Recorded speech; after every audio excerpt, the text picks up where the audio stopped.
නමෝ තස්ස භගවතෝ අරහතෝ සම්මා සම්බුද්දස්ස නමෝ තස්ස භගවතෝ අරහතෝ සම්මා සම්බුද්දස්ස නමෝ තස්ස භගවතෝ අරහතෝ සම්මා සම්බුද්දස්ස අලං වක්ඛලීකෙන් තේ ඉමිනා පූතිකායේන දිත්තේන යෝකෝ වක්ඛලී ධම්මං පස්සති සෝමං පස්සති යෝ මං පස්සති සෝ ධම්මං පස්සති ධම්මං හි වක්ඛලි පස්සන්තෝ මං පස්සති මං පස්සන්තෝ ධම්මං පස්සති තං කිං මඤ්ඤසී වක්ඛලීති.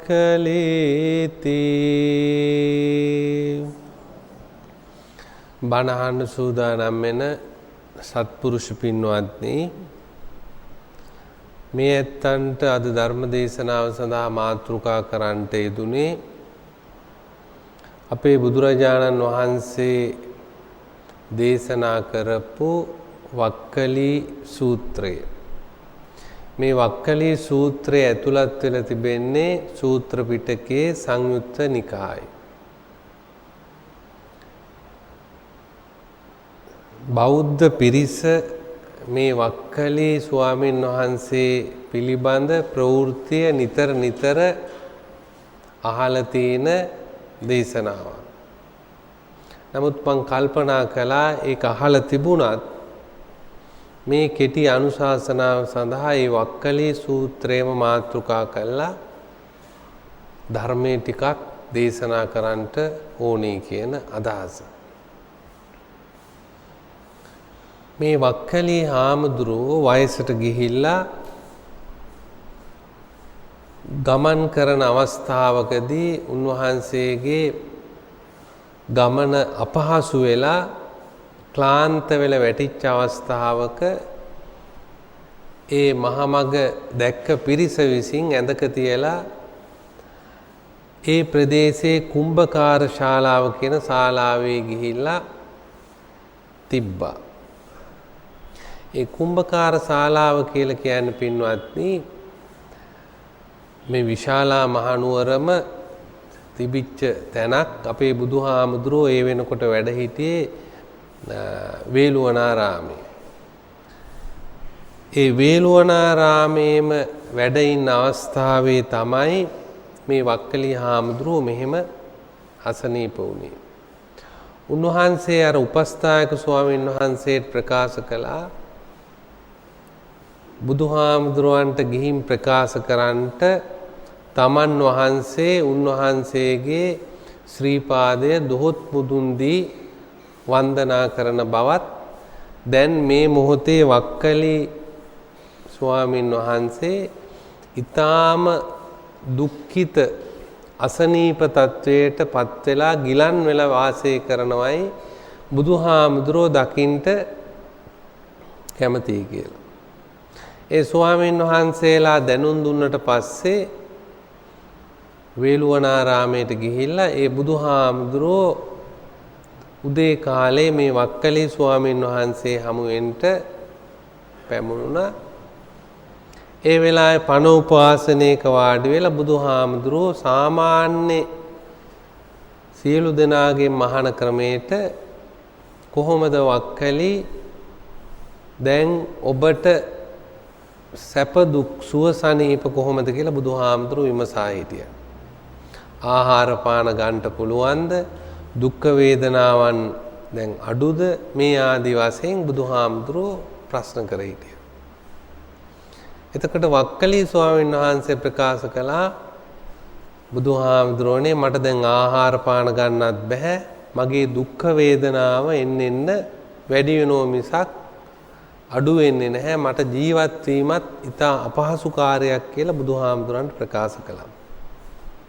ඒ වෙලාවේ බුදුහාමුදුරෝ වක්කලී ස්වාමීන් වහන්සේගෙන් ප්‍රශ්න කර හිටියා, වක්කලී නුඹ වහන්සේට කිසියම් කුකුසක් තමන් පිළිබඳ සැකයක් එහෙම තියෙනවද කියලා. ඒ වෙලාවේ බුදුහාමුදුරන්ට ප්‍රකාශ කළා, ස්වාමීනි මට සැකයක් නැහැ, විශේෂ සැකයක් නැහැ කියන. ඒකෙන් යම්කිසි ඇඟවීමක් වුණා, ස්වල්ප වූ සැකයක් උන්වහන්සේට තියෙන බව. ඒ පාර බුදුහාමුදුරුවෝ ප්‍රශ්න කර හිටියා, වක්කලී නුඹට සීලය පිළිබඳ සැකයක්, එහෙම නැත්නම් නුඹට සීලය පිළිබඳ ලෝකයා ඔබට නින්දාවක් එහෙම කරනවද? නැත්නම් ස්වාමීනි සීලය පිළිබඳ මට එහෙම උපවාදයක් කිසිවක් නැහැ. ඒ ගැන මට කිසි සැකයක් නැහැ කියලා වක්කලී හාමුදුරුවෝ ප්‍රකාශ කළා. එසේනම් වක්කලී නුඹට සැකයක් කුකුසක් තියෙනවා නම් ඒ මොකද්ද මනස වික්ෂිප්ත වෙන්න කාරණාව කියලා. ඒ වෙලාවේ බුදුහාමුදුරන්ට ප්‍රකාශ කළා, ස්වාමීනි බුදුරජාණන් වහන්සේ මට දැන් කකුල් දෙක වාරු නැහැ, ඔබ වහන්සේ දකින්ට එන්න උවමනාව නිතර තිබුණා. ඒක ගැන මට කිසියම් සැකයක් තියෙනවා. මනසේ වික්ෂිප්ත බවක් තියෙනවා, විසිරුණු බවක් තියෙනවා බුදුහාමුදුරෝ දකින්ට බැරිවීම ගැන. මේ ඇත්තු දන්නෝ වක්කලී හාමුදුරන්ගේ ප්‍රවෘත්තිය බුදුහාමුදුරෝ දකින්ටම මහාන වෙච්ච කෙනෙක් කියන එක. ඒ වෙලාවේ බුදුහාමුදුරෝ දේශනා කළා, වක්කලී මේ දෙතිස් කුණපයන්ගෙන් වැగిරෙන මේ රූපේ දිහා කැමැත්තක් ඇති කර ගැනීමේ ඵලයක් තියෙනවද? ඒ නිසා වක්කලී නුඹ විසින් කළ යුත්තේ බුදුහාමුදුරෝ රූපෙන් දැකීම නොව යෝ ධම්මං පස්සති සෝ මං පස්සති, ධර්මය දැකීමෙන්ම තමන් වහන්සේ දැක ගන්නට උත්සාහ කිරීමයි කියලා බුදුහාමුදුරෝ දේශනා කළා. එතකොට පින්වත්නි, ඊටා වැදගත් කාරණයක් තිබෙනවා. අපි පොදුවේ සලකනෝ බුදුරජාණන් වහන්සේ ධර්මයෙන් දකින්න ඕනේ කියන අදහස අපේ තේරවාදී බුද්ධ දේශනාව තුළ මුලපටන්ම තියෙන කාරණාවක්. රූපයෙන් බුදුහාමුදුරෝ දකින්න බෑ කියන කාරණේ. නමුත් මේ ධර්මයෙන් බුදුහාමුදුරෝ දකින්න ඕනේ කියලා නැවත නැවත සූත්‍රවල සඳහන් වෙලා තිබුණට බොහෝ පිරිසට බුදුරජාණන් වහන්සේ ධර්මයෙන් දකින ආකාරය තේරුම් ගන්නට බැරි වෙලා තිබෙනවා වැඩි දෙනෙකුට. ඒ නිසා එදා පටන්ම මේ දක්වාම වැඩි පිරිසක් උත්සාහ කරන්නේ බුදුරජාණන් වහන්සේ රූපකායෙන් දකින්නට. එතකොට බුදුහාමුදුරුවෝ තමන් වහන්සේ මේ රූපෙන් දකින්නට බැරිය මේ රූපේ බුදුහාමුදුරුවෝ නැtei කියන මේ දේශනාව ඉතා වැදගත් ඉගැන්වීමක්. ඒ මොකද පින්වත්නි, කෙනෙක් හිතන්න පුළුවන් එතකොට බුදුහාමුදුරුවෝ රූපේ නැත්තම් අරූපය තුල බුදුහාමුදුරුවෝ වැඩ ඉන්නවද කියලා. ඒ රූප අරූප කියන දෙකම මේ සිතේම පහළ වෙන යම් ස්වභාවයක් මිසක් ඒ අරූප කියන එක තුලත් බුදුහාමුදුරුවෝ දකින්න පුළුවන් කමක් ඇත්තේ නැහැ. අරූප කියලා කියන්නේ මේ සිතෙන්ම ඉපදූ යම්කිසි ධාන ශක්තියක්. ඒ ධාන ශක්තියකට පත්වෙච්ච කෙනෙකුට ඒ ධානසිත තුල වුණත්, ඒ ලෞකික ධානසිත තුල වුණත්, අරූප ධානසිත තුල වුණත් බුදුහාමුදුරුවෝ දකින්න පුළුවන් කමක් ඇත්තේ නැහැ. එතකොට පේනවා මේ සිත කියන එක නිරන්තරයෙන්ම පින්වත්නි ක්‍රියාත්මක වෙන්නේ ද්වයතාවයක් උඩ. රූප කියන එක කියනකොට අනිත් පැත්තෙන් හිතට නැගෙන කාරණේ තමයි අරූප කියන එක. ඒක හිතේම යම්කිසි මායාකාරී ගතියක් දෙකක් හැම විටම පදනම් කරගෙන මේ ලෝකේ විග්‍රහ කරන ගතිය ද්වයතාවය. එතකොට පේනවා රූප අරූප කියන දෙක තුලම බුදුරජාණන් වහන්සේ දකින්ට පුළුවන් කමක් ඇත්තේ නැහැ. නමුත් අපේ සූත්‍ර පිටකයේම පින්වත්නි නොයෙකුත් දේශනා තියෙනවා බුදුහාමුදුරුව පිළිබඳ. ලක්කන සූත්‍රයේ බ්‍රහ්මායු සූත්‍රයේ ආදී සූත්‍ර දිහා බලනකොට බුදුහාමුදුරුව දෙතිස් මහා පුරුෂ ලක්ෂණයෙන් යුක්ත ඒ දෙතිස් මහා පුරුෂ ලක්ෂණ රූපකාය තුල තියෙන ඒවා විග්‍රහ කරපු සූත්‍ර මේ තේරවාදී බුද්ධ දේශනාව තුල උනත් දකින්න තිබෙනවා. එතකොට බුදුරජාණන් වහන්සේ මේ රූපේ දකින්ට බැරි මොකද කියන එක වක්කලී හාමුදුරුවන්ට ප්‍රකාශ කරනවා. මේ රූපය කියන එක වක්කලී නිත්‍ය දෙයක්ද අනිත්‍ය දෙයක්ද කියලා වක්කලීගෙන් අහනවා. ස්වාමීනි මේ රූපය අනිත්‍ය දෙයක්. ඒ අනිත්‍ය නම් ඒ රූපය සැපද සැපදායක එකක්ද දුක්ඛදායක එකක්ද කියලා. ස්වාමීනි මේ රූපය දුක්ඛදායී එකක්. දුක නම් වක්කලි මේ රූපය නිත්‍ය කොට ආත්ම කොට ගන්න පුළුවන් එකක්ද කියලා. ඒ නිත්‍ය කොට ආත්ම කොට ගන්න බැරි නම් මේ රූපය අනාත්මයි. අනිත්‍ය ලක්ෂණයෙන් දුක්ඛ ලක්ෂණයෙන් අනාත්ම ලක්ෂණයෙන් යුක්ත මේ රූපය තුල බුදුරජාණන් වහන්සේ නැති බව උන්වහන්සේ දේශනා කරනවා. එතකොට තවත් අවස්ථාවක මේ බුදුහාමුදුරෝ රූපය තුල නැත්තේ මොකද කියන කාරණේ විග්‍රහ වෙච්ච තවත් සූත්‍ර පින්වත්නි තිබෙනවා. එක්තරා අවස්ථාවක භික්ෂුන් වහන්සේ ප්‍රශ්න කර සිටියා බුදුරජාණන් වහන්සේ අපවත් වීමෙන් පස්සේ ඉන්නවද නැද්ද කියන කාරණේ. ඒ විදිහේ ප්‍රශ්න ගොඩාක් තියෙනවා පින්වත්නි පෙළේ. ඒවට බුදුහාමුදුරෝ බොහෝ ඒවට උත්තර දුන්නේ නැහැ. අව්‍යාකෘත ප්‍රශ්න හැටියට බණ පොතේ සඳහන් වෙලා තිබෙනවා. ඒව නොඇසිය යුතු ප්‍රශ්න හැටියට. එතකොට ඒ අවස්ථාවකදී බුදුහාමුදුරෝ ගෙන් ප්‍රශ්න කළ මේ රාද ස්වාමීන් වහන්සේ සත්වයෙක් පිළිබඳ මේ සත්වයා කියලා ස්වාමීනි ප්‍රකාශ කරන මේ සත්වයා කියලා කියන්නේ කාටද කියලා අහන බුදුහාමුදුරන්.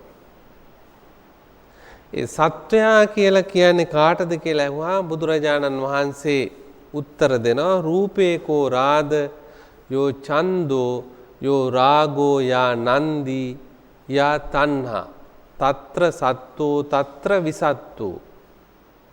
මේ විදිහට උත්තර දෙනවා රාද යම් කිසි කෙනෙක් මේ රූපය තුල යම් ඇලීමක් ඇති කරගත්තොත් නන්දී කිව්වේ සතුටු වීමක් ඇති කරගත්තොත් ඒ වගේම ඡන්தோ කැමැත්තක් ඇති කරගත්තොත් යා තණ්හා තෘෂ්ණාවක් උපදවා ගත්තොත් අන්න එයාට රාද මම සත්වයා කියලා දේශනා කරනවා කියලා බුදුහාමුදුරුවෝ දේශනා කළා. එතකොට අපි නිතරම සාකච්ඡා කරන දෙයක් තමයි පින්වත්නි සත්වේක් පුජ්‍යලේක් නැහැ කියන කාරණාව. ඒ සත්වේ පුජ්‍යලේක් නැහැ කියන කාරණාව පෙන්වන්න නොයෙකුත් විදියට අපි විග්‍රහ කරනවා. ස්කන්ධ වශයෙන් ධාතු වශයෙන් ආයතන වශයෙන් නොයෙකුත් බෙදීම් ඇති කරලා පෙන්වනෝ මෙතන සත්‍යෙක් පුජ්‍යලේක් නැහැ කියන අදහස පෙන්වන්නට අපි ලොකු උත්සාහයක් ගන්නවා. එතකොට මේ බුදුරජාණන් වහන්සේ සත්වයෙක් පුජ්‍යලයක් හැටියට දකින්ට බැරි හේතුව මෙතන මේ සූත්‍රයේ පෙන්නනවා. ඒ තමයි යෝ ඡන්தோ යම් කිසි කෙනෙක් මේ රූපයට කැමැත්තක් ඇති කර ගන්නවා නම් මේ රූපය කෙරෙහි සතුටු වීමක් ඇති කර ගන්නවා නම් මේ රූපය කෙරෙහි තෘෂ්ණාවක් උපදවනවා නම් අන්න එයාට තමයි රාද මම සත්වයා කියලා බුදුහාමුදුරු දේශනා කරන්නේ. එතකොට අපි සාමාන්‍ය අධ්‍යාපනයේදී පින්වත්නි සත්වයා කියලා ජීව විද්‍යාත්මක ඉගෙන ගන්න ක්‍රමයකට නෙවෙයි අපේ බුදුරජාණන් වහන්සේ මේ අරියස්ස විනය තුල ආර්ය විනය තුල සත්වයා කියලා කිව්වේ යම් කිසි කෙනෙක් මේ රූපේ ඇලෙනවද මේ රූපේ සතුටු වෙනවද මේ රූපය කෙරෙහි යම් කිසි කෙනෙක් තෘෂ්ණාවක් හට ගන්නවද අන්න එයාට තමයි සත්වයා කියලා කියන්නේ. එතකොට රාධාහාමුදුරුවෝ රූපය කෙරෙහි විතරද ස්වාමීන් වහන්සේ රූපේ විතරක් නෙවෙයි රාද මේ වේදනාවේ යම් කිසි කෙනෙක් සතුටු වෙනවා නම් ඇලෙනවා නම් මේ සංස්කාරවල මේ විඥානවල යම් කිසි කෙනෙක් මේ ස්කන්ධ පංචකයේම යම් කිසි කෙනෙක්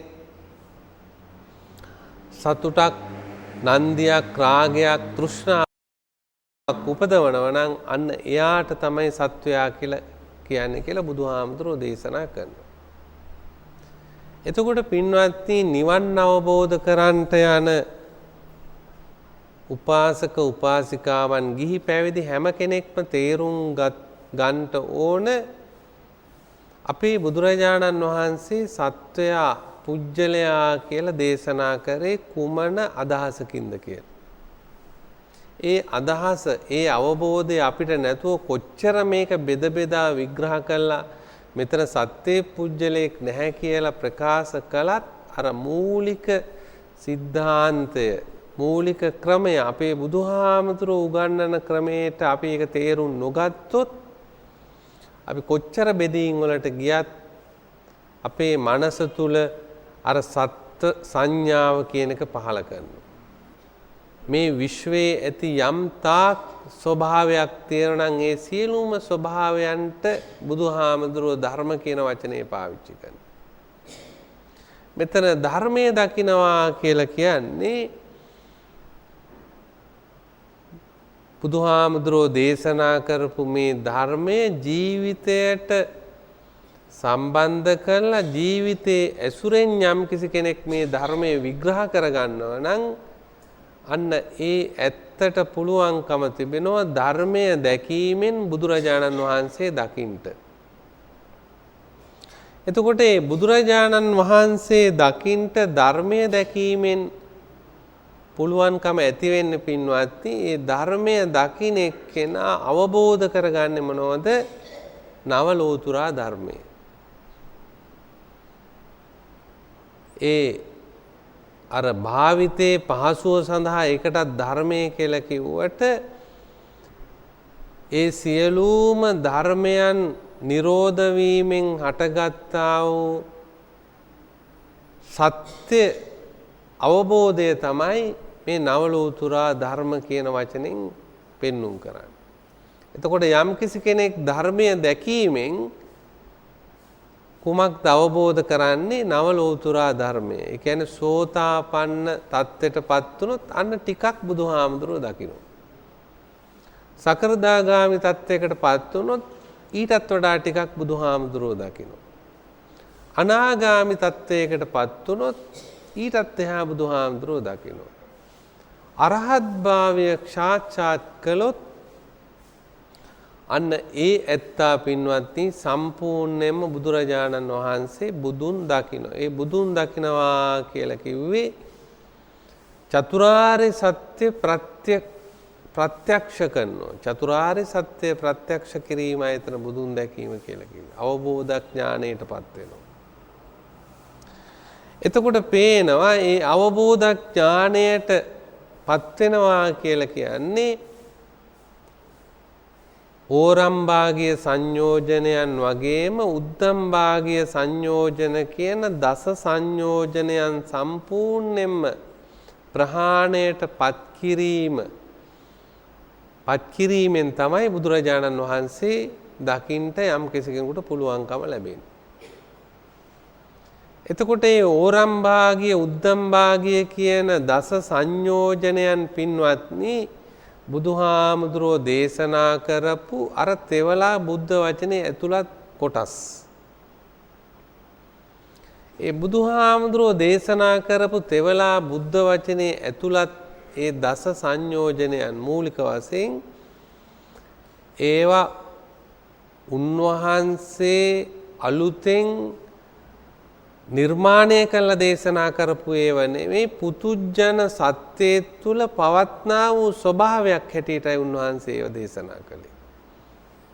සක්කාය දිට්ඨිය කියන ධර්මය, විචිකිච්ඡාව කියන ධර්මය, සීලබ්බත පරාමාස කියන ධර්මය, ඊළඟට කාමරාග ව්‍යාපාද කියන ධර්ම, රූපරාග අරූපරාග කියන ධර්ම, මාන උද්දච්ච අවිද්‍යා කියන ධර්ම, මේ සියල්ලක්ම පුතුජන සත්‍යෙක් දරාගෙන උසුලාගෙන ඉන්න ධර්ම හැටියටයි බුදුහාමුදුරෝ දේශනා කළේ. ඒ පුතුජන සත්‍යෙක් පින්වත්නි ඒව දරාගෙන උසුලාගෙන සිටින්නේ මේ අතින් පයින් ඇහෙන් කනෙන් නෙමෙයි ස්වන්තානය තුර දරාගෙන ඉන්නා වූ ධර්ම හැටියටයි. අන්න ඒ දරණ නිසත් ඒවට ධර්ම කියලා කියනවා. පුතුජන මනස විසින් දරන්නා වූ ධර්ම. එතකොට ඒ ධර්ම Taman ළඟ පවතිනවා කියන අවබෝධය තුල ඒ දරාගෙන උසුලාගෙන ඉන්න අවාසනාවන්ත ධර්ම, ඒ පුතුජන මනස තුල දරාගෙන ඉන්න අවාසනාවන්ත ධර්ම යම් අවස්ථාවක තේරුම් අරගෙන ඒවා අයින් කළොත් ඒවා අයින් කිරීමෙන් ලබන්නේ පින්වත්නි අවබෝධ කරගන්නා වූ අර නවලෝතුරා ධර්මය. අන්නේ නවලෝතුරා ධර්මය ලැබීමෙන් තමයි බුදුන් දකිනවා කියලා බුදුහාමුදුරෝ දේශනා කළා තිබෙන්නේ.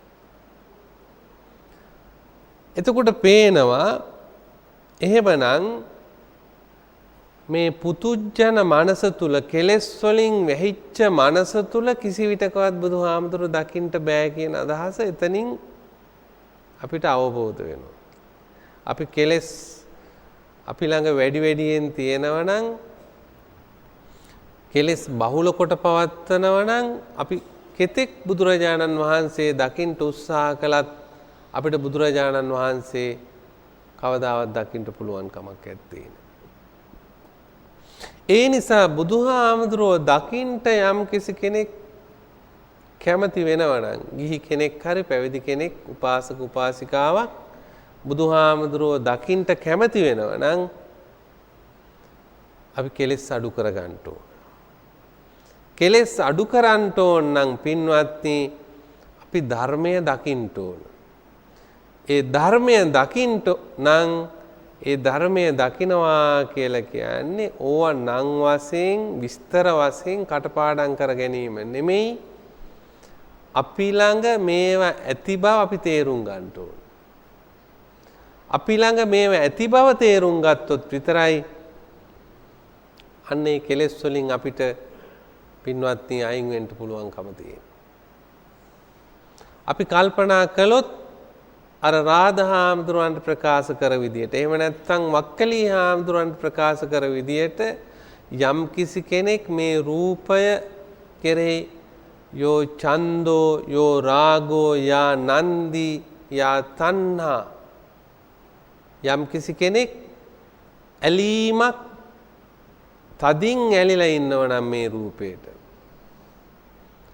ඒ වගේම තද කැමැත්තක් ඇති කරගෙන ඉන්නව නම්, ඡන්ද රාගයක් ඇති කරගෙන ඉන්නව නම්, ඒ වගේම මේ රූපය බලමින් නොයෙකුත් ආකාරයෙන් හැඩ ගන්නවන මේක සතුටු වෙනව නම්, ඒ වගේම නැවත නැවත මේ රූපය දිහා බලාගෙන තෘෂ්ණාවක් උපදවනව නම් එතකොට පේනවා අන්න අර බුදුරජාණන් වහන්සේ ඇත්තට දකින්න පුළුවන් කමක් ඇත්තේ නැහැ. ඒ දකින්න ඕන නම් අන්න ඒ නිසා තමයි බුදුහාමුදුරෝ දේශනා කළේ විවේක නිස්සිත කෙනෙක්, විරාග නිස්සිත කෙනෙක්, නිරෝධ නිස්සිත කෙනෙක්, වොස්සග්ගය ඇති කරගත්ත කෙනෙක් බවට පත් වෙන්න ඕනේ කියලා බුදුහාමුදුරෝ දේශනා කළා. විවේක නිස්සිත කියලා කිව්වේ පින්වත්නි අපිට අර බාහිරයෙන් අපි සලකන විවේකය නෙමෙයි. සමහර විට කායික විවේකයක් අපි වැඩ කරලා යම් අවස්ථාවක ලබා ගන්නට පුළුවන්. මානසික විවේකයක් ලබන්න පුළුවන්. නමුත් බුදුරජාණන් වහන්සේ විවේක නිශ්චිත හැටියට දේශනා කරන්නේ විවේකය අගය කරන කෙනෙක් හැටියට බුදුහාමුදුරුවෝ අපිට පෙන්වන්නේ මේ ඇස කන නාසය දිව ශරීරය සිත කියන මේ ආයතන 6 පින්වත්නි උපන්දා පටන් මරණය දක්වාම රූපාදී අරමුණු සොයමින් ගෙවෙන ජීවිතය. ඒක තුල මේ මනසට කිසිම විවේකයක් ලැබෙන්නේ නැහැ. මේ මනස නිරන්තරවම අසහනයට දුකට කලකිරීමට වෙහෙසට නැවත නැවතපත් වෙනෝ විනා අප්‍රමාණ විදියට බහුල විදියට මේ ඉන්ද්‍රිය පිනවන්න යෑමෙන් ඒ ඇත්තා තුල කායික විවේකයක් චිත්ත විවේකයක් උපදි විවේකය කියලා බුදුහාමුදුරෝ ප්‍රකාශ කර යම් සමාධිසුවයකින් අරහත් ඵල සමාධිසුවයකින් එහෙම නැත්නම් මාර්ගඵල විවේකයකින් ලබන ශාන්තියක් ඒ ඇත්තට ලබා ගන්නට පුළුවන් කමක් ඇත්තේ නෑ. එතකොට බුදුරජාණන් වහන්සේ දේශනා කරන විවේකය කියන එක පින්වත්නි බාහිර වශයෙන් වැඩ නැවැත්වීමක් නොවේ කියන එක අපි අවබෝධ කරගන්න ඕන. බාහිර වශයෙන් වැඩ නැවැත්වුවොත් අපිට මේ සමාජයේ වැඩ කරගෙන යන්න බැරි වෙනවා මුළු සමාජයේම අවුලක් බවට පත් වෙනවා. අපේ බුදුහාමුදුරුවෝ සමාජයේ අවුල් කරන දේශනා කරන්නේ නැහැ. එහෙමනම් උන්වහන්සේ විවේකයේ කියලා කිව්වේ වැඩ කරන ගමන්ම අපිට කොච්චර හැකියාවක් තියෙනවද මේ ඉන්ද්‍රියන්ට මනසට විවේකයක් ඇති වෙන විදියට මේ ජීවිතේ පවත්වන්න. ඒ කියන්නේ බහුල කොට කෙලෙස් උපදවන්නේ නැතුව මේ හැම දෙයක්ම රූපාදී, ශබ්දාදී, ගන්ධාදී අරමුණු හොඳින් තේරුම් අරගෙන වැඩ කරගෙන යන්න තියෙන හැකියාව තමයි බුදුරජාණන් වහන්සේ මෙතන විවේකයේ කියලා දේශනා කරන්නේ. එහෙම නැතුව පින්වත්නි වැඩ නවත්තලා අපි කැලේකට ගියත් ඒ කැලේට ගිය පුජ්‍යලයා තුලත් අර අවිවේකයේ තිබෙනවා. ඇයි අපිත් එක්ක මේ සියලුම කෙලෙස් ක්ලේශ පරිදායන් ස්වසංතානය තුල තියෙන නිසා පවතින නිසා අපිට අර බාහිර වශයෙන් එහෙම කැලේකට ගිය පමණකින් කෙනෙකුට විවේකයක් ලබන්න පුළුවන් කමක් නැත්තේ නේ. බුදුරජාණන් වහන්සේ මේ බව දේශනා කළා තිබෙනවා. භික්ෂුන් වහන්සේ එක්තරා වෙලාවක ප්‍රශ්න කර සිටියා ස්වාමීනි මේ ආරණ්‍ය සේනාසන වලට එහෙම නැත්නම් නොයිකුත් වනලැහැබ වලට මේ භික්ෂුන් වහන්සේලා යනවා. ඒ පිරිස ඇත්ත වශයෙන්ම ස්වාමීනි විවේකයක් ලබන පිරිසක්ද? එතකොට බුදුහාමුදුරෝ දේශනා කළා මහණෙනි ඒ පමණකින්ම එහෙම මේ කියලා කියන්න බෑ. ඒකට හේතුව තණ්හා දුතියෝ පුරිසෝ දීගමද්දාන සංසරං ඉත්තභාවඤ්ඤතා භාවං නාති වත්තන්ති කියලා බුදුහාමුදුරෝ දේශනා කළා. ඒ තෘෂ්ණාවත් සමගම තමයි තෘෂ්ණාව දෙවෙන්න කොටගෙන එහෙම නැත්නම් ඒගොල්ලන් හුදකලා පිරිසක් හැටියට නෙවෙයි අර කෙලෙස් සමගම තමයි වනාන්තරයට ගත වෙන්නේ. ඒ නිසා කැලේකට ගිය පමණින් මහණෙනි විවේකයක් ලබනවා කියලා කියන්න බෑ. එහෙමනම් පින්වත්නි අපිට මේ ලෝකේ යන දිහා බලාගෙන ඉන්නකොට පැහැදිලි කාරණයක් තියෙනවා. අනාගතේ සමහර විට ගස් කොළන් අඩු වෙලා යාවි. ලොකු වනාන්තර අඩු වෙලා ආවේ. මේ මිනිස් ක්‍රියාකාරකම් ලෝකේ දිහා බලනකොට ඕනම කෙනෙකුට ඒක තේරුම් ගන්න පුළුවන් කාරණයක්. එතකොට කෙනෙක් හිතනවා නම් විවේකයක් ලබන්නට බුද්ධාගමට අනුව කැලයක් ඕනේ කියලා කැලේ විනාශ වුණාට පස්සේ ඒකම හේතු වේ බුද්ධාගම නැති වෙන්න. එහෙම එකක් නෙමෙයි බුදුදහම කියලා කියන්නේ. ඒ නිසා අපි තේරුම් ගන්න ඕන නගරේ ජීවත් වුණත් ගමේ ජීවත් වුණත් කැමති කෙනෙකුට අරණ්‍යයේ ජීවත් වුණත් බුදුහාමුදුරෝ දේශනා කරන මේ ආධ්‍යාත්මික විවේකය කුමක්ද කියන එක. ඒක ඊටා ගැඹුරු කාරණයක් ඥාන සම්ප්‍රයුක්තව තේරුම් ගන්න ඕන කාරණයක්. අපේ බුදුහාමුදුරෝ ඇතුළු තම ශ්‍රාවකයන් වහන්සේලා පින්වත්නි ගම් නියම් ගම්වල ජනී ජනයන්ගෙන් පිරිච්ච ප්‍රදේශවල වැඩි කාලයක් අපේ බුදුහාමුදුරෝ සවැත් නුවර වගේ වෙළඳ නගරවල අවුරුදු 20කට කිට්ටු වෙන කාලයක් වැඩ වාසය කළා. නමුත් උන්වහන්සේ සම්පූර්ණ විවේකයෙන් කාලය ගෙවුවේ. ඒ අර අපි කියන විවේකය නෙවෙයි, වැඩ නවත්තනවා කියන එක නෙවෙයි. බුදුහාමුදුරෝ ඊටාම සුළු වෙලාවයි අපි කියන විවේකය ලබා ගත්තේ. අනිත් හැම වෙලාවකම බුදුහාමුදුරෝ භික්ෂුන් වහන්සේලාට, ගිහියන්ට, නොයිකුත් දේවනිකායන්ට උන්වහන්සේ අනුශාසනා කරමින් උන්වහන්සේගේ දෛනික කාලසටහන සම්පූර්ණයෙන්ම පිරීලා තිබුණා.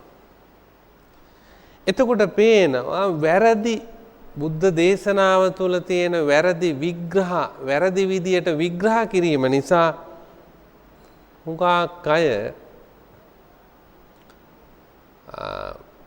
විවේකී කියලා සලකන්නේ අර වැඩ නවත්තන එකමයි.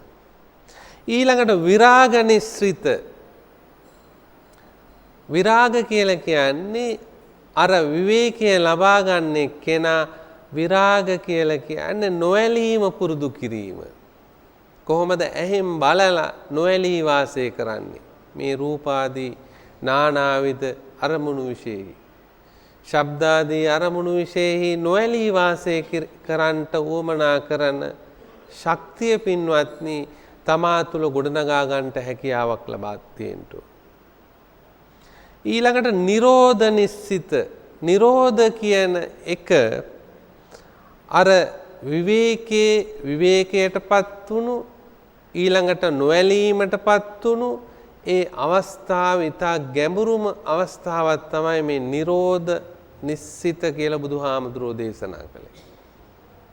මේ පංච උපාදානස්කන්ධයම නිරෝධ කරලා යම් අවස්ථාවක වාසය කරන්නට පුළුවන් නම් අන්න ඒ අවස්ථාව නම් පින්වත්නි වැඩ කරමින් කරන්න පුළුවන් දෙයක් නෙවෙයි. ඒක වෙනස් කාරණාවක්. අර මුල් කාරණා දෙක විවේක විරාග කියන දෙක කරගෙන යන්න පුළුවන්. තුන්වෙනි කාරණය නිරෝධ නිස්සිත කියන කාරණය පින්වත්නි නිරෝධ කියලා කියන්නෙම නිරෝධය ලබන්න පුළුවන් කෙනෙකුට පුළුවන්කම තියෙන්නෙම මේ රූපය අත්තරින එක්කෙනාට, මේ වේදනාව අත්තරින එක්කෙනාට, මේ සංඥාව අත්තරින එක්කෙනාට, මේ සංකාර අත්තරින එක්කෙනාට, මේ විඥානය අත්තරින එක්කෙනාටමයි ඒ නිරෝධ කියන එක ලබා ගන්නට බුද්ධ දේශනාවට අනුව පුළුවන්කම තිබෙනවා. ඒකට අපි කියනවා සමාධි, සම්මා සමාධියකටපත් වීම තමයි එතන නිරෝධ නිස්සිත. ඊළඟට වොස්සග්ග කියන්නේ සම්පූර්ණයෙන්ම අතහැරීම. ඒ සම්පූර්ණයෙන්ම අතහැරීම කියන එක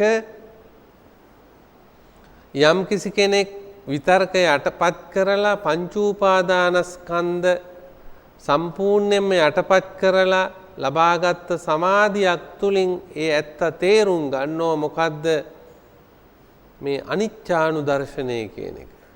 මේ ලෝකේ හැම දෙයක්ම අනිත්‍යයි. අර පක්කලී හාමුදුරුවන්ට ප්‍රකාශ මේ රූපය නිට්ටයද අනිත්‍යද කියන ප්‍රශ්නේ ඉතින්දි තමයි තේරුම් ගන්න. ඊට මෙහා තේරුම් ගන්නට බෑ පින්නන්න.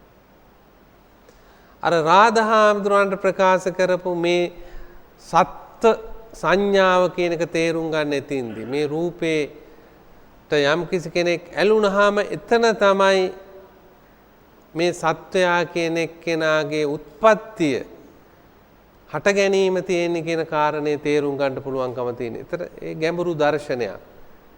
එතකොට අපේ බුදුරජාණන් වහන්සේ උගන්වන ගැඹුරුම දර්ශනය මේ අනිත්‍යානු දර්ශනය කියන එක. ඒකට අනිච්චානු දර්ශනය කියන එක එහෙමනම් නිකන් ආවේ නැහැ පින්වත්නි. අර විවේකයකට කැමැති පිරිසක් බවට මුලින් පත් වෙන්න ඕන. බෞද්ධයෝ කියලා කියන්නේ විවේකයේ අගය කරන පිරිසක්. ඒක බාහිර වශයෙන් විස්තර කරලා තිබෙනවා කාය විවේකයේ කියලා කියන්නේ ওই ඝණයාගෙන් අයින් වෙලා නිදහස් වෙලා ඉන්න එක. චිත්ත විවේකයේ කිව්වේ කෙලෙස් වලින් අයින් වෙලා ඉන්න එක. උපදි විවේකයේ කියලා කිව්වේ නිර්වාණය. නමුත් ඒවා ඒ අටුවාවල එසේ විස්තර කළත් පින්වත්නි විවේකය කියන එක තමයි මේ ආධ්‍යාත්මික ජීවිතයේ ආරම්භය. ඒ තමයි බහුල කොට මේ ඉන්ද්‍රියන් පිනවන්නීම සුදුසු නෑ කියන අදහස. ඒක තමයි ඒ විවේකයේ පටන් ගන්න තැන. සා තමයි බෞද්ධයෝ අල්පේච්ඡතා සුබරතා ආදී දේවල් වලින් විග්‍රහ කරලා අපේ බුදුහාමුදුරුවෝ තිබෙන්නේ. එතකොට මේ පංච උපාදානස්කන්ධය වික්කම්බන වශයෙන් යටපත් වෙනෝ විතර්කයන් සම්පූර්ණයෙන්ම යටපත් වෙනෝ අන්න එතනින් තමයි මේ ලෝකේ බුදුහාමුදුරුවෝ අවබෝධ කළ අනිත්‍ය කියන එක දකින්න පුළුවන්. ඊට මෙහා කිසි කෙනෙකුට අනිත්‍ය දකින්න බෑ. ඒක හුදු වචනයක් විතරයි. අපි දකින එක්කයාට මේක අනිත්‍යයි දුකයි කියලා නිකන් වචන කියනවා. නමුත් මේ වචන කිව්වට අපි ඊළඟට වැඩ කරගෙන යනකොට අර අනිත්‍යයි දුකයි අනාත්මයි කියලා අපි කොච්චර වචන කිව්වත් පින්වත්නි ඊට පස්සේ ගැටලුවක් ආවට පස්සේ අපේ මනසේ ව්‍යාපාද කාම විතර්ක මේ ඔක්කොම පහල කරනවා. ඒ පහල කරන්නේ ඇයි? අර නිකං විවහාරයක් වශයෙන් පරිහරණය කළා විනා ප්‍රත්‍යක්ෂ අවබෝධයක් හැටියට මේ අනිත්‍යානු දර්ශනය කියන එක ආවේ නැහැ. එහෙනම් බුදුරජාණන් වහන්සේ උගන්වන ධර්මය දකිනවා කියලා එහෙනම් අපි තේරුම් ගන්න මොකද්ද? අනිච්චානු දර්ශනය. අනිත්‍ය දැකීම තමයි ධර්මයේ දැකීම. යෝ ධම්මං පස්සති සෝ මම් පස්සති කියලා බුදුහාමුදුරෝ දේශනා කළේ අනිත්‍ය දැකීම. ඒක වචනයක් නෙමෙයි. එතකොට පේනවා ඒක දර්ශන සම්පත්තියක්. දැන් ඒ අනිත්‍ය පළමු වතාවට දැකපු එක්කෙනා තමයි සෝතාපන්න. සහ වස්ස දස්සන සම්පදාය. ඒ දර්ශනය ඇතිවීමත් එක්කම එයාගේ අර දීර්ඝ කාලයක් තිබිච්ච මලකඩ කැඩිලා යනවා. සක්කාය දිට්ඨිය. දිට්ඨිය කියලා කිව්වේ මේ ස්කන්ධ කෙරෙහි ඇති කරගත්ත අනේ මේ රූපේ තුල මම ඉන්නවා කියන දිට්ඨිය ඒක අයින් වෙනවා. වේදනාව තුලත් අයින් වෙනවා. ඒ විදිහට ඊළඟට විචිකිච්ඡාව එතන ලොකු සැකයක් අපි ළඟ තිබුණා. ඇත්ත වශයෙන්ම කවුරු කොහොම කිව්වත් මේ රූපේ මම ඉන්නවා කියන සැකය. මේ වේදනාවේ මම ඉන්නවා කියන සැකය. ඒක තමා තුළම ඇති වෙච්ච උපාදානත් එක්ක වැහි ගිහිලා පහළ වෙච්ච සැකය. ඒ සැකය සම්පූර්ණයෙන් මේ විචිකිච්ඡාව අයින් වෙනවා. අපි බාහිර වශයෙන් කියනකොට බුද්ධ ආදී අටතැන්හි අපි කතා කරනවා. ඒකත් ගැඹුරු කතාවක්. නමුත් පින්වත්නි ප්‍රායෝගිකව අපි තේරුම් ගන්න ඕන කාරණේ තමයි මමෙක් නැහැ කියන සැකය. අපි කවුරු කොහොම කිව්වත් අපි හිතුවා නැවත මේක කියලා. අන්නේ සැකේ නැති වෙලා යනවා. ඊළඟට සීලබ්බත පරාමාස වැරදි මතවලින් වැරදි දෘෂ්ටි වලින් මේක කරගෙන යන්න පුළුවන් කියන අදහස. බුදුහාඳුරෝ පිටින් දකින්න පුළුවන් කියන අදහස. ඒක සීලබ්බත පරාමාසයක්. ඒ වගේම බුදුහාමුදුරෝ දේශනා කරන ධර්මය අපි කටපාඩම් කරගෙන ඒ බුදුහාමුදුරන්ට නොයිකුත් විදියෙන් වන්දනමාන ආදී කරගෙන හිටියොත් ඇතේ කියන හැඟීම ඒව වෙනස් වෙනවා පින්වත්. අපි දන්නවා යම්කිසි වෛද්‍යවරයෙක් ලෝකේ පහළ වුණා නම් සල්ලකත්තෝ අනුත්තරෝ කියලා බුදුහාමුදුරන්ට කියන බුදුහාමුදුරුවෝ සල්ලේ වෛද්‍යවරයෙක් හැටියට පෙළ දහමේ උගන්වලා තියෙනවා. ඒ වෛද්‍යවරයෙක් හමු වුණාම ඒ වෛද්‍යවරයා නියම කරපු බෙහෙත් ටික අපි අරන් තියලා වෛද්‍යවරයාගේ පුටුවට ගරු කරනවා. වෛද්‍යවරයාගේ නලාවට ගරු කරනවා. වෛද්‍යවරයා ජීවත් වෙන ගෙට ගරු කරනවා. ඒ ඔක්කොම කරනවා. හැබැයි අර වෛද්‍යවරයා දීපු බෙහෙත් පරිහරණය කරන්න. අද ලෝකෙට වෙලා තියෙන එකයි. බුදුහාමුදුරෝ පිට දුන්නා වූ බෝධියට ගරු කරනවා. වජ්‍රාසනයට ගරු කරනවා. උන්වහන්සේගේ පාත්‍රා ධාතුවට ගරු කරනවා. හැබැයි කවුරුවත් ධර්මය ඉගෙන ගන්නේ නැහැ. ධර්මය පිළිපදින්නේ නැහැ. අර ධර්මාරාම හාමුදුරුවන්ට බුදුහාමුදුරුවෝ ප්‍රකාශ කළේ ධර්මාරාම තමයි තමන් වහන්සේ දේශනා කර දේ පිළිගන්නේ. දැන් මේ පිරිනිවීමෙන් කඳුළු සලන්නේ නැතුව ධර්මයෙන් බුදුන් දකින්න උත්සාහ කරන කෙනෙක් හැටියට ඒ වෙලාවේ බුදුහාමුදුරුවෝ ධර්මාරාම හාමුදුරුවන්ගේ ක්‍රියාව වර්ණනා කළා. ඒ නිසා පින්වත්නි අපි හැම කෙනෙක්ම සසර දුකින් නිදහස් වෙන්න ඕන. නිදහස් වෙන්න ඕන නම් ආමිසයන්ටම සම්පූර්ණයෙන්ම ජීවිතේ ගිජු කරලා ඒක තමයි බුද්ධ ආගම කිය තමනුත් කර අනිත් අයටත් ඒ පොළඹවීම නෙවෙයි අපි මේ ජීවිත කාලයේදී ධර්ම ඉගෙන ගන්න ඕන. ධර්මය ජීවිතෙන් දකින්න ඕන. ඒ ධර්මය දැකීමෙන්ම අපේ බුදුහාමුදුරුවෝ දකින්න පුළුවන් කියන එක තමයි මේ වක්කලී සූත්‍රයෙන් අපේ බුදුහාමුදුරුවෝ දේශනා කළේ. ඉතින් ඊට වඩා අපි මේ ධර්ම දේශනාව සිද්ධ කරන්නේ නැහැ. සියලු යහපත අභිවෘද්ධිය ශාන්තිය සැලසේවා සියලු දෙනාටම බුදුපසේ බුදු මහරහතන් වහන්සේලා නිවී සැනසී පැමිණ වදාළ පරම ශාන්තමා මහ නිවන් සම්පත්තියත් අවබෝධ වෙත්වා කියලා සාදුක ප්‍රාර්ථනා කරන්ට. ඉත්තාවතා චම්මේහි සම්භතම් පුඤ්ඤ සම්පදං සබ්බේ දේවානුමෝදන්තු සබ්බේ භූතානුමෝදන්තු සබ්බේ සත්තානුමෝදන්තු සබ්බ සම්පත්ති සිද්ධියා ධර්ම ශ්‍රවණය කිරීමෙන් මිය පරලෝකීය සියලුම ඥාතීන් ඇතුළු මේ සෑම දෙනාටම උතුම් නිවන් සම්පත්තියම අවබෝධ වෙත්වා.